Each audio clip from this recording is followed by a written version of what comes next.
What is the secret, sir? And as I said earlier, I began by saying all praises to Almighty Allah for making this day a reality. And without being alive, there wouldn't be any need to know the secret of my youthful look. But I give everything to good genes from my parents. It's all about good genes from the parents and the grace of God on my life. I think basically that is what I will say is the evidence. And I also try as much as I could to live right, to eat right, to exercise, do everything in moderation. Okay, I was about to ask if there is any particular routine that you want to Yeah, I'm a sport. in the morning. I'm a sport person. I don't jog in the morning, but I play table tennis 3 times a week, and I walk. Okay, let's look at your journey so far. 65 of God's glory, faithfulness. What has life taught you at 65? Life has taught me that nothing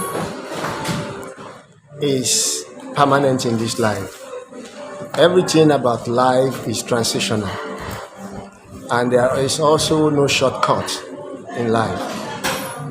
You have to walk the walk and do the right thing. Hard work, dedication, perseverance, and once you have all those, everything fall into places. My journey through life has not been easy. It is full of ups and downs, but I give thanks to Almighty Allah for seeing me through most of my challenges of life. The world is not full of bed of roses. There are days one is happy, there are days you just try to exist. So, but upon all that, we need to give praise to God for His mercies, for His favor, and His protection. Okay, let's look at your background.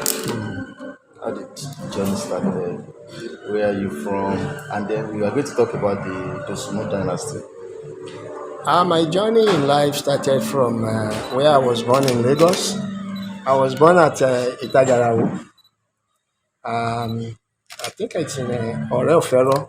I was born at Orel-Fero, but grew up basically at Idumagu and Mushin.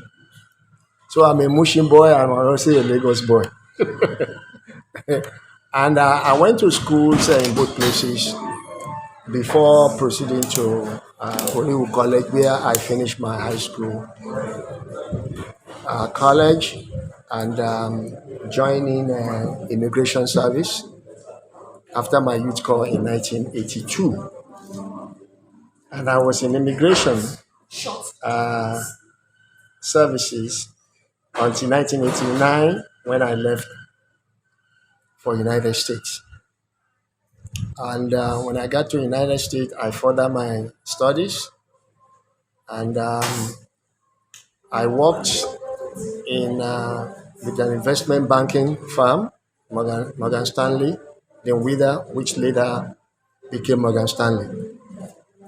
So my life has been in financial services, and I'm a fellow of Life Insurance Institute of America, and I hold so many certifications in the field of insurance and mortgages. Okay, sir. We commissioned a mosque celebrating your 65th birthday. Yeah. If I may ask, why did you decide to build a mosque to celebrate your 65, sir? That's a very good question. I was raised with religion.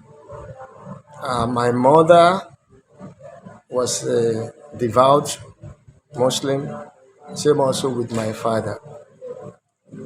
We were both devout Muslims.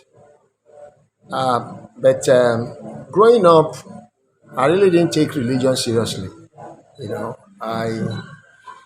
For instance, I remember with our grandmother Yalata when they sent us to Ilekeu. I didn't like to go. With Afaji, I didn't like to go. So I think I have it on record that I fought with the Quranic teacher. In fact, it got to a state that I had to stone him in order to run away from Ilekeu in those days. So, but with time, as you grow up, you begin to have this realization about existence of God. I'm the kind of person, I believe there is God. I've always marveled about the existence of God and what is the nature of God. I used to ask a lot of questions. And as I grew up, it was not a difficult thing for me to, the concept is not difficult. I know there is a supreme being there. And for the fact that I was raised with religion also, I gravitated towards both religion because in my family we have both Christian and Muslims.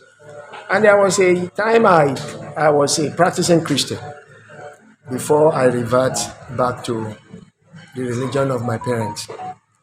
One of the ways to give thanks and gratitude to Almighty God is to remind myself that everything that I've accomplished in life is not due to my own perfection.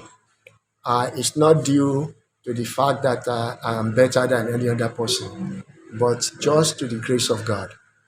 And with the grace of God, I know that it is a must for me to recognize the existence of God in my life. And that one of the reasons why I decided to build the mosque is that I know there are Muslims and Christians in my family. So I provided a place for the Muslims. One of my cousins challenged me yesterday. He says, okay, you still need to build a chapel. And I said, yes, I will find a place to build chapel because that will make it equal.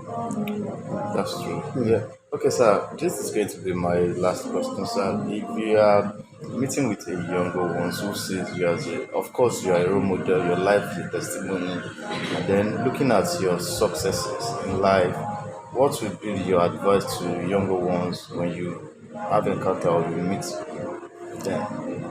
Yeah, my advice to the younger generation is to be steadfast in everything they do. But the most important thing is they must get a very good education and be determined to succeed in a straight way. They cannot cut corners. They have to be diligent. They have to be performers.